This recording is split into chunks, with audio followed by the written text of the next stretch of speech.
Rise of Ashoka. ಏನೇ ಬಂದ್ರೂ ಕೂಡ ಇದು ನನ್ನ ಸಿನಿಮಾ, ಇದು ನನ್ನ ತಂಡ, ನನ್ನ ಕುಟುಂಬ ಅಂತ ನಂಬಿಕೆಯಿಂದ ನಿಲ್ಲೋದಿದೆಯಲ್ಲ, ಅದಕ್ಕೊಂದು ಗಟ್ಟಿ ಮನ್ಸು ಬೇಕು ಸರ್. ಆ ಗಟ್ಟಿ ಮನ್ಸು ನಿಮ್ದಾಗಿತ್ತು. ನಾವು ನಂಬಿರೋದು ಒಂದು ವಿಷಯ, ಏನಾದ್ರೂ ಒಳ್ಳೆ ಯೋಜನೆ ಹಾಕಿದಾಗ ಎಲ್ಲವೂ ಒಳ್ಳೇದಾಗತ್ತೆ. ತಡವಾಗತ್ತೆ ಆದ್ರೆ ಎಲ್ಲವೂ ಒಳ್ಳೇದಾಗತ್ತೆ. ಈ ಚಿತ್ರಕ್ಕೆ ಅದೇ ಆಗಿರೋದು. ನೀವೆಲ್ಲ ಸೇರಿ ಒಂದು ಒಳ್ಳೆ ಯೋಜನೆ ಹಾಕಿದ್ರಿ, ಎಲ್ಲ ಒಳ್ಳೆತನಗಳು ಬಂದು ಸೇರ್ಕೊಂಡಿದೆ. ಐ ಥಿಂಕ್ ಈ ಮೂಮೆಂಟ್ ನಿಮ್ಗೆ ಬಹಳ ಇಂಪಾರ್ಟೆಂಟ್. ನಿಮ್ಮೆಲ್ಲ ಕಷ್ಟಗಳನ್ನ ನೀವು ಆ ಶಿವನ್ ಪಾದಕ್ಕೆ ಹಾಕಿ ಚಿತ್ರವನ್ನ ನಿರ್ಮಾಣ ಮಾಡಿ, ನಾಯಕ ನಟನಾಗಿ, ಕೋ ಡೈರೆಕ್ಟರ್ ಆಗಿ, ಈ ಚಿತ್ರದಲ್ಲಿ ಯಾವ ಕೆಲಸ ಮಾಡಿಲ್ಲ ಅಂತ ಹೇಳಕ್ಕಿಲ್ಲ. ನೀವು ಎಲ್ಲಾ ರೀತಿಯ ವಿಷಯಗಳನ್ನ ಮಾಡಿದ್ದೀರಾ. ಹೇಳಿ sir, this is your moment sir. Actually ಎಲ್ಲರೂ ಮಾತಾಡಿದಾರೆ, ನನ್ಗೆ ಏನ್ ಮಾತಾಡ್ಬೇಕು ಅಂತ ಗೊತ್ತಾಗ್ತಿಲ್ಲ. ಬಟ್ ಎಮೋಷನಲ್ ಮೂಮೆಂಟ್, ಯಾಕೆಂದ್ರೆ ನಿಮ್ಗೆ ಗೊತ್ತಿರ್ತದೆ, ಈಗ ನಮಗೆ ಒಂದು ಪ್ರೆಸ್ ಮೀಟ್ ಇದು, ಜನರಿಗೆ ಒಂದು ಪ್ರೋಗ್ರಾಮ್ ಇದು, ನೋಡೋರಿಗೆ 5 ನಿಮಿಷದ ಜರ್ನಿ ಇದು. ಬಹಳ ಸಿಂಪಲ್, ನಿಮಗೆ ಹೋಗ್ಬೇಕು ಅನ್ನೋ ಕಾತರ ಇರುತ್ತೆ, ಇನ್ನೊಂದು ಪ್ರೆಸ್ ಮೀಟ್ ಇರುತ್ತೆ. ಬಟ್ ನಮಗೆ ಇದೇ ಜೀವನ ಆಗಿರುತ್ತೆ, ನಮಗಿದೇ ಲೈಫ್ ಆಗಿರುತ್ತೆ.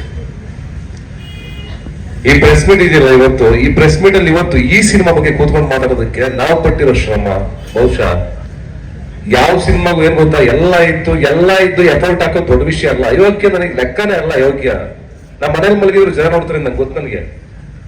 ಯಾಕಂದ್ರೆ ಅಯೋಗ್ಯ ಅನ್ನೋ ಬ್ರ್ಯಾಂಡ್ ಇದೆ ಹಿಂದ್ಗಡೆ. ಬಟ್ ಈ ಸಿನಿಮಾ ಶುರುವಾದಾಗ ಹಾಕಿದ ಬಜೆಟ್ ಬೇರೆ, ಸಿನಿಮಾ ಮೀರಿದ್ ಬೇರೆ. ನೀವು ಕೇಳ್ತಾ ಇದ್ರಿ ಯಾಕೆ ಪ್ಯಾನ್ ಇಂಡಿಯಾ ಮಾಡೋ ಹುಚ್ಚ ಅಂತ. ಪ್ಯಾನ್ ಇಂಡಿಯಾಗೋಸ್ಕರ ಈ ಸಿನಿಮಾ ಮಾಡಲಿಲ್ಲ ನಾವು.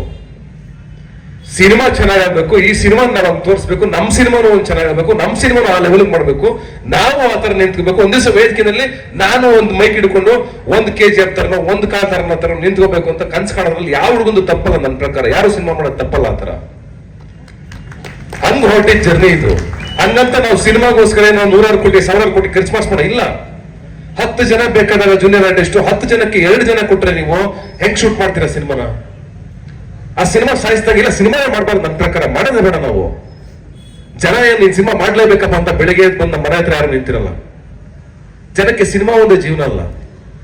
ಈ ಹಂತದಲ್ಲಿ ವರ್ಧನ್ ಅವರು ಶುರು ಮಾಡಿದ್ರು ಸಿನಿಮಾನ. ಶುರು ಮಾಡಿದಾಗ ನನ್ನ ಹತ್ರ ಕತೆ ಬಂದಾಗ ಶರಣೋದ್ರು ಬಂದು ಕತೆ ಹೇಳಿದ್ರು. ಕತೆ ನೋಡಿದ್ರೆ ನಾನು ಓದ್ಮೇಲೆ ಟೀಕೆ ದಯಾನಂದರು ಬಂದ್ರು, ಕತೆ ಹೇಳಿದ್ರು. ಬಹಳ ಇಂಟ್ರೆಸ್ಟಿಂಗ್ ಆಗಿತ್ತು. ಇದೊಂದು ಕತೆ ಸಖತ್ತಾಗಿದೆ, ಮಾಡೋಣ ಆಯ್ತಾ ಅಂತ ಸ್ಪಾರ್ಕ್ ಆಯ್ತು ನನಗೆ. ಶುರು ಮಾಡಿದ್ವಿ ಸಿನಿಮಾನ. ಅವ್ರು ಶುರು ಮಾಡಿದ್ದು ಅವ್ರ ಲೆಕ್ಕಾಚಾರ ಬೇರೆ ಇತ್ತು. ಇಷ್ಟು ಬಜೆಟ್ ಅಲ್ಲಿ ಮಾಡೋಣ ಈ ಸಿನಿಮಾನ ಅಂತ ಶುರು ಮಾಡಿದ್ರು. ಬಟ್ ಅವ್ರಿಗೆ ಗೊತ್ತಿರಲಿಲ್ಲ, ನಾನು ಎಂಟ್ರಿ ಆಗಿರಲಿಲ್ಲ. ವಿನೋದ್ ಅವರು ಸಿನಿಮಾ ಶೂಟಿಂಗ್ ಮುಗಿಸೋವರೆಗೂ ಯಾಕೆ ಈ ಶಾರ್ಟ್ ತೆಗಿತಾ ಇದೀರಾ, ಏನ್ ಮಾಡ್ತಾ ಇದೀರಾ, ನೀವ್ ಎಷ್ಟು ಖರ್ಚು ಮಾಡ್ತಾ ಇದೀರಾ, ಒಂದು ಮಾತು ಕೇಳಿಲ್ಲ. ಈ ಸಿನಿಮಾ ತಂಡದಿಂದ 1 ರೂಪಾಯಿ ನಮ್ಮ ಮನೆಗೆ ತಗೊಂಡೋಗಿಲ್ಲ. ಒಂದೇ 1 ರೂಪಾಯಿ ಬಿಡುಗಾಸ್ ಕೂಡ ನಾನು ಸೈನಿಂಗ್ ಅಮೌಂಟ್ ತಗೊಂಡಿಲ್ಲ. ಹಿಂಗ್ ಶುರು ಮಾಡ್ಬೇಕಾದ್ರೆ ಸಡನ್ ಆಗಿ ಎಲ್ಲ ಆಗುತ್ತೆ. ಇನ್ನೊಬ್ರು ಇನ್ವೆಸ್ಟರ್ ಬರ್ತಾರೆ. ಅವತ್ತು ರಾತ್ರಿನೇ ವಿನೋದ್ ಅವ್ರು ಇಲ್ಲ. ನೆಕ್ಸ್ಟ್ ಡೇ ನಮಗೆ ಹಿಂಗ್ ಹೋಗಿ ಎಲ್ಲ ಓಕೆ, ನಾಳೆ ಬೆಳಿಗ್ಗೆ ಶೂಟಿಂಗ್ ಹೋಗೋಣ. ಎಲ್ಲ ವಿನೋದ್ ಅವ್ರು ಹ್ಯಾಂಡ್ ಶೇಕ್ ಮಾಡಿದೀವಿ, ಹಗ್ ಮಾಡಿದೀವಿ. ನಾನು ವರ್ಧನ್ ಖುಷಿಯಾಗಿ ಎಲ್ಲ ಬಂದು ಸಂತೋಷವಾಗಿ ಇನ್ನೇನು ನಾಳೆ ಶೂಟಿಂಗ್ ಶುರುವಾಗತ್ತಪ್ಪ ನಮ್ ಲೈಫ್ ಅಂತಂದಾಗ ನೆಕ್ಸ್ಟ್ ಡೇ ಅವ್ರು ಇಲ್ಲ. ಈ ಮೂಮೆಂಟ್ ಅಲ್ಲಿ ಏನಾಯ್ತು ಗೊತ್ತಾ ನನಗೆ? ನಾನು ಒಬ್ಬರೇ ಆಫೀಸಲ್ಲಿ ಕೂತಿದ್ದೆ. ನಾನು ಸಿಗರೇಟ್ ಸೇರೋದು ಬಿಟ್ಟಿದ್ದೆ. 10 ಸಿಗರೇಟ್ ಒಬ್ಬರೇ ಡಬ ಡಬ ಡಬ ಸೇದ್ದೆ. ಪೂರ್ಣ ಫೋನ್ ಮಾಡಿದ್ರು, ಎಲ್ಲಿದ್ದೀರಾ ಅಂತಂದ್ರು. ಆಫೀಸಲ್ಲಿ ಇದೀನಿ ಅಂತಂದ್ರು. ಸರಿ ಓಕೆ ಆಯ್ತು, ಬಂದೇ ಇರಿ ಅಂತ ಓಡ್ ಬಂದ್ರು. ಇನ್ನೊಬ್ರು ಓಡ್ ಬಂದ್ರು, ಮನೋ ಓಡ್ ಬಂದ. ಈ ಓಡ್ ಬರೋ ಇನ್ಸಿಡೆಂಟ್ಗಳಿದೆಯಲ್ಲ, ನನಗೆ ಆ ಕ್ಷಣದಲ್ಲಿ ನನ್ನ ತೊಡೆ ನಡ್ಗಕ್ಕೆ ಶುರು ಆಯ್ತು. ಏನಾಗ್ತದೆ ಈ ಲೈಫ್, ಏನಾಗ್ತದೆ ಈ ಸಿನಿಮಾ ನಿಂತ ಬಿಡುತ್ತೆ. ಇಷ್ಟು ಕಷ್ಟಪಟ್ಟಿದ್ದಾರೆ, ಇಷ್ಟೆಲ್ಲ ಆಗಿದೆ ಅನ್ನೋ ಒಂದು ಇನ್ಸಿಡೆಂಟ್ ಇದೆಯಲ್ಲ, ಅದು ಮತ್ತೆ ಸಿನಿಮಾನ ಹೊತ್ಕೊಂಡು ಹೋಗ್ಬೇಕಾ ಮುಂದಕ್ಕೆ ಅನ್ನೋ ಪ್ರಶ್ನೆಯಲ್ಲಿ ಎಲ್ರು ಹಿಂದೆ ಸರಿದ್ಬಿಟ್ರು. ಎಲ್ರು ಹಿಂದೆ ಸರಿದಾಗ ತೇರು ಹೊರೋದಕ್ಕೆ ನಾನು ಇದ್ದಿದ್ದು ಒಬ್ಬನೇ ಹಾಕಿದ್ದೆ. ಅಂದ್ರೆ ವರ್ಧನ್ ಅವ್ರು ಆಲ್ರೆಡಿ ಒಂದು ಹೆಗಲು ಬಿಟ್ಬಿಟ್ಟಿದ್ರು. ಅವ್ರು ಸುಸ್ತಾಗಿದ್ರು ಪಾಪ. ಈ ಟಯರ್ಡ್. ಈ ಕನ್ಸನ್ನು ಹೊತ್ಕೊಂಡೋಗ್ಬೇಕು. ಆ ಮನುಷ್ಯನಲ್ಲಿ ಖಂಡಿತ ಆ ಮನುಷ್ಯ ಹೇಳೋರು, ವಿನೋದ್ ಅವ್ರು ಹೇಳೋರು ನನ್ಗೆ, ಸರ್ ನೀವು 100 ಕೋಟಿ ತಗೋತೀರಾ ಸರ್, 100 ಕೋಟಿ ತಗೊಳ್ಳೋ ಹೀರೋ ಆಗ್ಬೇಕು ಸರ್, ನೀವು ಈ ಸಿನಿಮಾ ಗೆಲ್ಬೇಕು ಸರ್, ನಾವು ನೋಡಿ ಸರ್ ಈ ಸಿನಿಮಾ ಹೆಂಗಾಗುತ್ತೆ ಅಂತ ಚಾಲೆಂಜಿಂಗ್ ಆಗಿ ಕೆಲಸ ಮಾಡ್ತಾ ಇದ್ರು. 78 ದಿವಸ ಆ ಮನುಷ್ಯ ಅದ್ಭುತವಾಗಿ ಕೆಲಸ ಮಾಡಿದ್ರು. ಅವ್ರಿಲ್ಲ ಅಂತ ನೋವನ್ನ ಜೀರ್ಣಿಸ್ಕೊಳ್ಳಕ್ಕೆ ನನಗೆ ಊರ್ ಬಿಟ್ಟು ಹೊಟ್ಟೋದೆ. ನಾನು ಒಂದು 15 ದಿವಸ ಊರಲ್ಲಿರಲಿಲ್ಲ ನಾನು. ಇದೆಲ್ಲ ಮುಗಿಸ್ಕೊಂಡು ಬರ್ತೀರಿ, ಸರಿ ಮತ್ತೆ ಹೆಂಗ್ ರೀಸ್ಟಾರ್ಟ್ ಮಾಡೋಣ, ಎಲ್ಲರನ್ನು ಬಡದಿಸ್ಬೇಡ. ಪೂರ್ಣ ಇದೇಳು ಕಮಾನ್ ಆಗುತ್ತೆ, ಮನು ಬಾ ಕಮಾನ್ ಆಗುತ್ತೆ, ಹೇಳು ಮಾಡೋಣ ಹೆಂಗೋ ಒಂದು ಮಾಡಿ ಸಿನಿಮಾ ಮುಗಿಸ್ಬೇಕು, ಗೆಲ್ತೀವಿ ಗುರು. ಇವತ್ತು ನಮ್ಮ ಮಾತು ಕೇಳಕ್ಕೆ ಲ್ಯಾಗ್ ಆಗ್ತಾ ಇರ್ಬೋದು. ಬಹುಶಃ ನಮ್ಮ ಸಿನಿಮಾ ನಿಮ್ಮನ್ನು ಲ್ಯಾಗ್ ಮಾಡಲ್ಲ. ನಮ್ಮ ಸಿನಿಮಾ ನಿಮ್ಗೆ ಬೋರ್ ಮಾಡಲ್ಲ. 100% ಭರವಸೆ ಕೊಡ್ತದೆ. ಸತೀಶ್ ನಾಸಿಮ್ ಏನ್ ರೋಚಿಗೆ ಬಿಟ್ಟವ್ರು, ಏನಪ್ಪ ಇಷ್ಟೊಂದು ಮಾತಾಡ್ತಾರೆ, ಹಿಂಗೆಲ್ಲ ನೋ. ಸಿನಿಮಾ ಹೇಳುತ್ತೆ ಅಂತ ಈ ಮಾದೇವ ಹಾಡೇನ್ ನೋಡಿದ್ರಲ್ಲ, ಅದೇ ತರ ಸಿನಿಮಾ ಹೇಳುತ್ತೆ. ನಾನು ಇವತ್ತು ಮಾತಾಡಲ್ಲ, ಸಿನಿಮಾ ಬಗ್ಗೆ ಏನು ಮಾತಾಡಲ್ಲ. ನಮ್ಮ ಇನ್ಸಿಡೆಂಟ್, ನಮ್ಮ ಜರ್ನಿ ಬಗ್ಗೆ ಹೇಳ್ತಾ ಇದ್ದೀನಿ. That's fine. ಈ ಹಂತದಲ್ಲಿ ಅಯೋಗ್ಯ ಮುಗಿಸ್ತಾ ಇದ್ದೀನಿ. ಆದ್ರೂ ಈ ಜರ್ನಿ ಬಗ್ಗೆ ಯಾಕೆ ಮಾತಾಡ್ತಾ ಇದೀನಿ ಅಂತಂದ್ರೆ, ಅಷ್ಟು ನೋವುಗಳು, ಅಷ್ಟು ಕಷ್ಟಗಳ ಮಧ್ಯೆ ನಾನು ಸರಿ ಎಲ್ಲರೂ ಸೆಟ್ ಮಾಡ್ಬಿಟ್ಟು ಇನ್ ಶೂಟಿಂಗ್ ಹೋಗೋಣ ಶುರು ಮಾಡ್ತೀನಿ. ಶೂಟಿಂಗ್ ಹೋಗೋಣ ಅಷ್ಟರಲ್ಲಿ ನಮ್ಮ ಅಣ್ಣ ಆಕ್ಸಿಡೆಂಟ್ ಆಗಿ ತೀರ್ಕೋತಾರೆ. ಮತ್ತೆ ಹೇಗೆ ಒಂದ್ ತಿಂಗಳು ನನಗೆ ಮತ್ತೆ ಹೊಡಿತಿದ್ದ ವಾಪಸ್ಸು. ಒಬ್ಬ ಮನುಷ್ಯರಿಗೆ ನೋವು ಮೇಲೆ ನೋವು, ಪೆಟ್ಟು ಮೇಲೆ ಪೆಟ್ಟು. ನಾನು ಮತ್ತೆ ನಮ್ಮ ಡೈರೆಕ್ಟರ್ ಮನೋ ಇಬ್ರು ಸಾವಿರಾರು ರಾತ್ರಿಗಳು ಕಳೆದಿದ್ದೀವಿ ಸ್ಕ್ರಿಪ್ಟ್ ಮೇಲೆ. ಕೂತು ಕೂತು ಕೂತು ಫೈನ್ ಟ್ಯೂನ್ ಮಾಡಿ ಮಾಡಿ ಮಾಡಿ ಮಾಡಿ ಇದು ಹಿಂಗ್ ಮಾಡಿ ಹಿಂಗ್ ಬರ್ಬೇಕು ಹಿಂಗ್ ಬರ್ಬೇಕು ಹಿಂಗ್ ಬರ್ಬೇಕು. ಆಕ್ಟ್ ಮಾಡ್ಬೇಕಾದ್ರೆ ಲಾಸ್ಟ್ ಕ್ಲೈಮ್ಯಾಕ್ಸ್ ಅಲ್ಲಿ ಒಂದೇ ಹೇಳ್ಕೊತಾ ಇದ್ದು, 15 ದಿವಸ ಧೂಳು ಡಸ್ಟು ಹೊಗೆ ಕುಡಿತಾ ಇದೀನಿ. ನನಗೆ ಒಂದೇ ಹೇಳ್ಕೊತಿದ್ ಮನ್ಸಲ್ಲಿ, ಮಗನೇ ಸೋಲ್ಬೇಡ, ಹೊಡಿ, ಇದಲ್ಲ ಪ್ರತಿ ಶಾಟ್ ಮಾಡು, ಇಲ್ಲ ಚೆನ್ನಾಗ್ ಮಾಡು, ಅಗ್ರೆಸಿವ್ ಮಾಡು, ಸಖತ್ ಮಾಡು, ಬಿಡ್ಬೇಡ ನಿಂದಿದು, ಹೊಡಿ ಹೊಡಿ ಹೊಡಿ, ಇದನ್ನ ಬಿಡ್ಬೇಡ ಅಂತ. ಹಂಗೆ ಫೈರ್ ಹಾಕೊಂಡು ನನ್ನೊಡನೆ ರೈಸ್ ಆಫ್ ಅಶೋಕ್ ಫೈರ್ ಹಾಕೊಂಡು ಎಲ್ಲರನ್ನೂ ಕರ್ಕೊಂಡು ಹೊರಟಿದ್ ಜರ್ನಿ ಇದು. ಅವ್ರಿಲ್ಲ ಇವತ್ತು, ಬಟ್ ಅವ್ರು ನನ್ಗೆ ಅವ್ರ ವಿಶೇಷ ನನ್ನ ಮೇಲೆ ಇರುತ್ತೆ 100%. ಅವ್ರಿಗೆ ಗೊತ್ತಿದೆ ನನ್ ಕಷ್ಟ ಏನಂತ.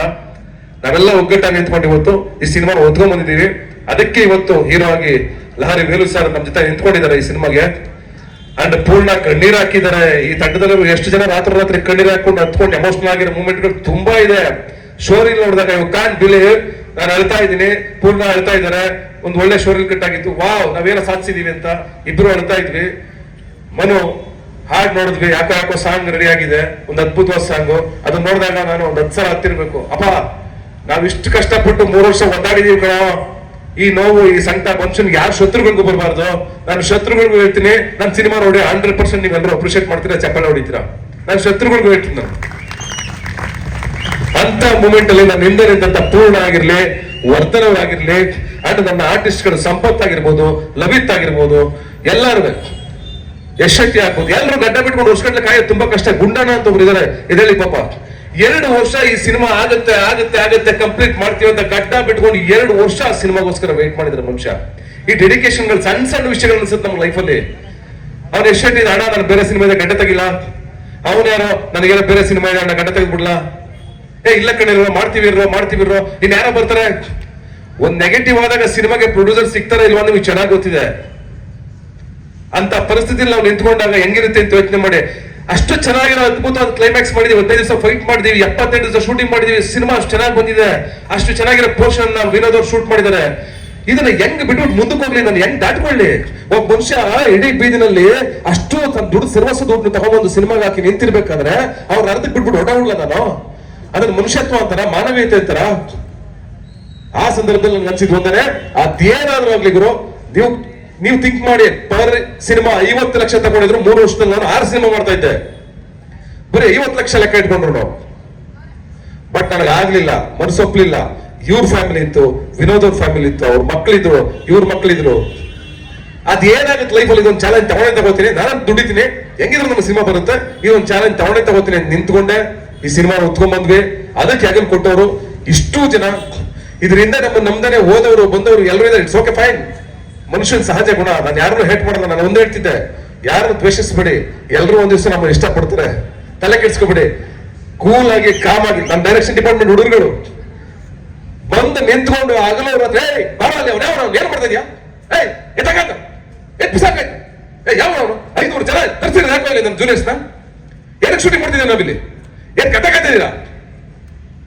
ಒಬ್ರು ಒಂದ್ ಮಾತಾಡ್ಲಿಲ್ಲ. ತಿರ್ಕೊಂಡು ನನಗೆ ಒಬ್ರು ಒಂದ್ ಮಾತಾಡ್ಲಿಲ್ಲ.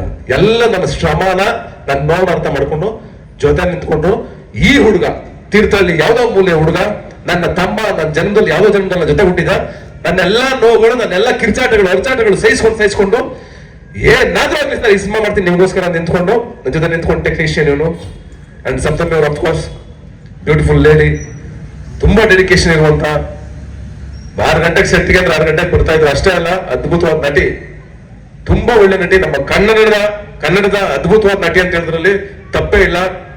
ಇವತ್ತು ನಾವೆಲ್ಲ ಕೂತಿದ್ದೀವಿ, ನಮ್ಮ ವಿನೋದ್ ಅವ್ರ ವೈಫ್ ಇದ್ದಾರೆ, ಒಂದು ಅದ್ಭುತವಾದ ಸಂದರ್ಭ. ಅಂಡ್ ವೇದಿಕೆ ಮೇಲೆ ನನ್ನ ಗೆಳೆಯರು ಕೂತಿದ್ದಾರೆ. ಅವ್ರನ್ನ ನಾನು ಯಾವತ್ತೂ ನನ್ನ ಲೈಫಲ್ಲಿ ಮರೆಯಕ್ಕಾಗಲ್ಲ ಸರ್. ದೇವು ಅಂಡ್ ಶಶಿ ಅವರು, ನೀವು ನನ್ನ ಜೀವನದ ಅವಿಭಾಗ್ಯ ಅಂಗ. ನಾನು ಬದುಕಿರೋವರೆಗೂ ನಿಮ್ ಜೊತೆಗಿರ್ತೀನಿ. Thank you so much, I love you. And ಇವತ್ತು ಈ ಕಾರ್ಯಕ್ರಮ, ಈ ವೇದಿಕೆ ಸೆಟ್ ಆಗಿದೆ. ಇಲ್ಲಿ ಮಂಜು ಅವರಾಗ್ಲಿ, ಪ್ರತಿಯೊಬ್ಬರಿಗೂ ನಾನು ನೆನ್ಸ್ಕೊತೀನಿ. 1000 ಜನ ಕೆಲಸ ಮಾಡಿದ್ದಾರೆ, ಗಡ್ಡ ಬಳಸ್ಕೊಂಡು, ತಲೆ ಬಳಸ್ಕೊಂಡು 100 ಜನ ಇದ್ದಾರೆ ನಮ್ಮ ಸಿನಿಮಾಗೋಸ್ಕರ. ಅವ್ರಿಗೂ ಥ್ಯಾಂಕ್ಸ್ ಹೇಳ್ಬೇಕು ಇಲ್ಲಿಂದ. ನಾನು ಸಿನಿಮಾಗೋಸ್ಕರ, ಒಂದು ಶಾಟ್ಗೋಸ್ಕರ 100 ಜನ ತಲೆ ಬಳಸ್ಕೊಂಡಿದ್ದಾರೆ, ಅವ್ರಿಗೂ ಥ್ಯಾಂಕ್ಸ್ ಹೇಳ್ಬೇಕು. ಅಂಡ್ ಕೊರಿಯೋಗ್ರಫಿ ಮಾಡಿದಂತ ನಮ್ಮ ಸಂತು ಎಲ್ಲ ಹಾಡುಗಳನ್ನ ಅವನೇ ಮಾಡಿದ್ದಾನೆ. ಅವನೊಬ್ಬ ಸ್ಟಾರ್, ಕೊರಿಯೋಗ್ರಾಫರ್ ಆಗಿ ಬೆಳಿಲಿ. ಯಾಕೆ ಹೊರಗಡೆಯಿಂದನೇ ಕರ್ಕೊಂಡ್ ಬರ್ಬೇಕು ನಾವು? ನಮ್ಮ ಹುಡುಗ ಒಬ್ಬ ನಿಂತ್ಕೊಳ್ಳಿ ಬಿಡಿ. ಇವತ್ತು ಯಾರು ಕಡಿಮೆ ಇಲ್ಲ, ಅಷ್ಟು ಚೆನ್ನಾಗಿ ಮಾಡಿದಾನೆ. ಲವಿತ್ ಅವರು ಅಷ್ಟೇನೆ, ಎಲ್ಲರೂ ಅಷ್ಟೇನೆ. ಪಾಪ DOP ಅದ್ಭುತವಾಗಿ ಕೆಲಸ ಮಾಡಿದ್ದಾರೆ. ಒಬ್ಬೊಬ್ರು ಪೇಮೆಂಟ್ಗೋಸ್ಕರ ಯಾರು ಕೆಲಸ ಮಾಡಿಲ್ಲ ಈ ಸಿನಿಮಾಗೆ. ಪೇಮೆಂಟ್ಗೋಸ್ಕರ ಒಬ್ರು ಕೆಲಸ ಮಾಡಿಲ್ಲ, ಕೊಟ್ಟಿದ್ ತಗೊಂಡಿದ್ದಾರೆ. ಆದ್ರೆ ಈ ಸಿನಿಮಾ ಗೆಲ್ಲರಪ್ಪ, ನೀವು ಇಷ್ಟೆಲ್ಲ ಕಷ್ಟಪಟ್ಟಿದ್ದೀರಾ, ಒಳ್ಳೇದಾಗ್ಲಿ ಅಂತ ಎಲ್ಲರೂ ನಿಂತ್ಕೊಂಡಿದ್ದಾರೆ. 100% ಈ ಸಿನಿಮಾ ಮಾದೇವನ್ ಸನ್ನಿಧಿಲಿ, ದೇವ್ರ ಸನ್ನಿಧಿಲಿ ಬಿಡುಗಡೆ ಮಾಡ್ತಾ ಇದೀವಿ. ಮಾದೇವರ ಹಾಡು ಮುಖಾಂತರ ಗೆಲ್ಲುತ್ತೆ ಅಂತ ಅನ್ಸುತ್ತೆ. ನನ್ ತುಂಬಾ ನಂಬಿಕೆ ಇದೆ. ನಿಮ್ಮೆಲ್ಲರ ಹಾರೈಕೆ, ಮೀಡಿಯಾದವ್ರ ಹಾರೈಕೆ, ಅನುಶ್ರೀ ಅವರ ಹೇಳಿದಂತ ಮಾತುಗಳು ಅವೆಲ್ಲವೂ ಹರಿಸೋ ಸಮಯ. ಸಂಜೆ ನಾನು ಪ್ರಕೃತಿ ನಂಬೋನು, ಹರಿಸೋ ಸಮಯ. ಬಡವರಾಸ್ಕಲ್ ಹಿಂಗೆ ಗೆದ್ದಿತ್ತು. ಧನಂಜಯ ಹೇಳ್ತಿದ್ದ ಅವತ್ ಗೆದ್ದಾಗ ನೇಚರ್ ಜೊತೆಗೆ ಅಂತ. ಹಾಗೆ ಬಡವರಾಸ್ಕಲ್ ಗೆಲ್ತು, ಆಮೇಲೆ ಅಯೋಗ್ಯ ಗೆಲ್ತು. ನನಗೆ ನಾನು ಅದೇ ಹೇಳ್ತಿದ್ದೆ, ಕಷ್ಟಪಟ್ಟು ಮಾಡೋಣ ಸಿನಿಮಾನ ಗೆದ್ಕೊಂಬತ್ತೀವಿ ರೆಡಿ ಅಂತ. ಅವತ್ ಗೆದ್ಕೊಂಬಂದೆ. 1-2-3 ಆಯ್ಕೆಗಳಲ್ಲಿ ತಪ್ಪು ಮಾಡಿದೀನಿ ಮಧ್ಯ. ಬಟ್ ಈ ನನ್ನ ಲೈಫಲ್ಲಿ ಅದು ತಪ್ಪು ಮಾಡಲ್ಲ. 100% ನಾನು ಬದುಕಿರೋರು ಕ್ವಾಲಿಟಿ ಕಂಟೆಂಟ್ ಇರುವಂತ ಸಿನಿಮಾಗಳನ್ನ 100% ಕೊಡ್ತೀನಿ. ನನ್ನ ಸಿನಿಮಾ ಜರ್ನಿನ ಖಂಡಿತವಾಗ್ಲೂ ಬೇರೆ ಬೇರೆ ರಾಜ್ಯಗಳಿಗೆ ವಿಸ್ತರಿಸ್ತೀನಿ. ಇದು ನನ್ನ ನಂಬಿಕೆ. ನಿಮ್ಮೆಲ್ಲರ ಮುಂದ್ಗಡೆ ಹೇಳ್ತಾ ಇದ್ದೀನಿ. Thank you, I love you all. ಇಷ್ಟೇ ಮಾತಿನೇ, ಜಾಸ್ತಿ ಮಾತಾಡಲ್ಲ, ಎದುರ್ಕೊಬೇಡಿ. ಕೂಲ್ ಆಗಿರಿ. ಎಲ್ಲ ನನ್ನೇ ನೋಡ್ತಿದ್ರಿ ಬುರಾಯಿಸ್ಕೊಂಡು. ಗೊತ್ತಾಯ್ತು ಜಗ್ಗೆ? ಆಯ್ತು, ಕೂಲ್ ಆಗಿರೋ ಲೋಕಿ. ಆಯ್ತು ಮನೋ, ರೆಕಾರ್ಡ್ ಆಗಿದೆ ಎಲ್ಲ ಫೈನ್. ಕೂಲ್ ಆಗಿರಿ. ನೀವೆಲ್ಲ ಜೊತೆ ನಿಂತ್ಕೊಳ್ಳಿ ಅಷ್ಟೇ. ನಿಮ್ ಸತೀಶ್, ನೀವ್ ಹೆಂಗಿಂಗ್ ಪ್ರೀತಿಯಿಂದ ಹೋಗ್ತಾ ಕ್ಯಾರವಾನ್ ಬರ್ತೀರಾ, ಓಡ್ಕೊಂಡ್ ಬರ್ತೀರಾ, ಹಿಂದೆ ಫೋನ್ ಮಾಡ್ತೀರಾ, ನನಗೆ ಎಲ್ಲಾ ಮಾಡ್ತೀರಾ. ನನ್ನ ಮೀಡಿಯಾ ಗೆಳೆಯರು ಎನಿ ಟೈಮ್ ಫೋನ್ ಮಾಡ್ತೀರಾ. ತಲೆ ತಿನ್ನಕ್ ಮಾತ್ರ ಫೋನ್ ಮಾಡೋದಿಲ್ಲ. ಈಗ ಪ್ರಮೋಷನ್ ಟೈಮ್ ಇದು. ನಾನ್ ಫೋನ್ ಮಾಡ್ತೀನಿ, ಈಗ ಯಾಕೆ ಮಾಡ್ತಾ ಇಲ್ಲ ಅಂತ. ಯಶೋಧ ಕೇಳಿಸ್ತಾ ಇದೆಯಾ? ಬರೀ ಇವೆಂಟ್ ಫೋನ್ ಮಾಡೋದಲ್ಲ ಸಾರ್, ಇದೊಂದು ಪ್ರೋಗ್ರಾಮ್ ಇದೆ ಬನ್ನಿ ಅಂತ. ಅದು ಬೇರೆ ಡೈಲಾಗ್ ಬೇರೆ ಹೊಡಿತೀರಾ ನನ್ಗೆ. ಏನ್ ಡೈಲಾಗ್? ಈಗೇನ್ ಬರ್ತೀರಾ ಇಲ್ವೋ ನೀವು ಅಂತ ನನಗೆ ಡೈಲಾಗ್ ಹೊಡಿಯೋದು ಯಶೋಧ. ಇವನ್ ಜಗ್ಗಿ ಒಂದ್ ಅವಾಜು, ಇವನ ಲೋಕಿ ಒಂದ್ ಅವಾಜು, ಅವನ ಆನಂದ ಒಂದ್ ಅವಾಜು, ಎಲ್ಲರೂ ನನಗೆ ಅವಾಜು ನನಗೆ. ಅಷ್ಟೇ. ನೀವು ನಿಂತ್ಕೊಳ್ಳಿ, ನಿಮ್ ಹುಡುಗ ಈ ಸಿನಿಮಾ ಗೆಲ್ಸ್ಕೊಳ್ಳಿ. ಆಮೇಲೆ ನೋಡಿ 100% ಕ್ವಾಲಿಟಿ ಬೇರೆ ರೇಂಜ್ ಸಿನಿಮಾಗಳು ಕೊಡ್ತಾ ಹೋಗ್ತೀನಿ. I love you all. Thank you. ಒಳ್ಳೆ ಟೀಮ್ ಇವತ್ತು. ನನ್ನ ಎಲ್ಲ ಗೆಳೆಯರು, ಮೀಡಿಯಾದವರು, ಮತ್ತೆ ಎಲ್ಲ ದೊಡ್ಡವರು. ಅಂಡ್ ನಮ್ಮ ಸಪ್ತಮಿ ಅವರ ತಂದೆ ತಾಯಿ ಬಂದಿದ್ದಾರೆ. ಬ್ಯೂಟಿಫುಲ್ ಪರ್ಸನ್ಸ್ ಅವರು. ಅವ್ರಿಗೆಲ್ಲ ಥ್ಯಾಂಕ್ಸ್ ಹೇಳ್ತಾ ಇಷ್ಟೇ. ಎಲ್ಲ ಸತೀಶ್ ಸರ್, ಏನೋ ಮಾದೇವ, ಕೇಳೋ ಕೇಳೋ ಕೇಳೋ ಕೇಳೋ ಕೇಳೋ ಮಾದೇವ. ರಾಗಿ ಬೀಸೋ ಕಲ್ಲು ನೀನೆ, ಬೀಸೋ ಗಾಳಿ ಸದ್ದು ನೀನೆ, ಮೇಲಿಲ್ಲ ಕೀಳಿಲ್ಲ ನೀನೆ, ಕಷ್ಟ ಸುಖಕ್ಕೆಲ್ಲ ನೀನೆ, ಕೂಗೋ ಕೋಳಿ ಸದ್ದು ನೀನೆ, ಹಾರೋ ಹಕ್ಕಿ ರೆಕ್ಕೆ ನೀನೆ, ಅಂಬ ಅನ್ನ ಕೂಗು ನೀನೆ, ಅವರ ಎದೆ ಹಾಲು ನೀನೆ. ಏಳೋ ಏಳೋ ಏಳೋ ಏಳೋ ಏಳೋ ಮಾದೇವ. ನಾನು ಬಿಡಲ್ಲ. ಯಾಕೆ ಯಾಕೆ ಆಡ್ರಿ. ಏಳೋ ಏಳೋ ಏಳೋ ಏಳೋ ಏಳೋ ಮಾದೇವ. ನೀವು ಕೇಳೋ ಕೇಳೋ ಮಾದೇವ ಆಡೋವರೆಗೂ ನಾನು ಮೈಕ್ ಇಡಲ್ಲ. ಅಲ್ಲಿವರೆಗೂ ನೀವು ಆಡ್ಲೇಬೇಕು. ಮೀಡಿಯಾದವ್ರು ಆಡ್ಲೇಬೇಕು. ಎಸ್ಪೆಷಲಿ ಯಶೋತ್ರ ನಾನೇ ಮೈಕ್ ತಗೊಂಡೋಗಿ ಬಿಡಬೇಡಿ ಇವ್ರನ್ನ. ಹೇಳ್ತೀವಿ ನಮ್ಗೆ ಕೊಟ್ಟ ಕೊಡ್ತೀರಾ? ಏಳೋ ಏಳೋ ಏಳೋ. ಇಲ್ಲ ಇಲ್ಲ, ಹೇಳಬೇಕು, ಆಡ್ಬೇಕು. ಫೋನ್ ಮಾಡಿ ಬರ್ತೀರಾ ಬರಲ್ವಾ ಅಂತ ಹೇಳೋದಲ್ಲ. ಈಗ ಹಾಡ್ತೀರಾ ಹಾಡಲ್ವೋ ನಾವು ಕೊಡ್ತೀವಿ. ಅದೇ ಏಳೋ ಏಳೋ ಏಳೋ ಏಳೋ ಏಳೋ ಮಾದೇವ. ಫುಲ್ ಅಲ್ವಾ ಈಗ? ಏಳೋ ಏಳೋ ಏಳೋ ಏಳೋ ಏಳೋ ಮಾದೇವ.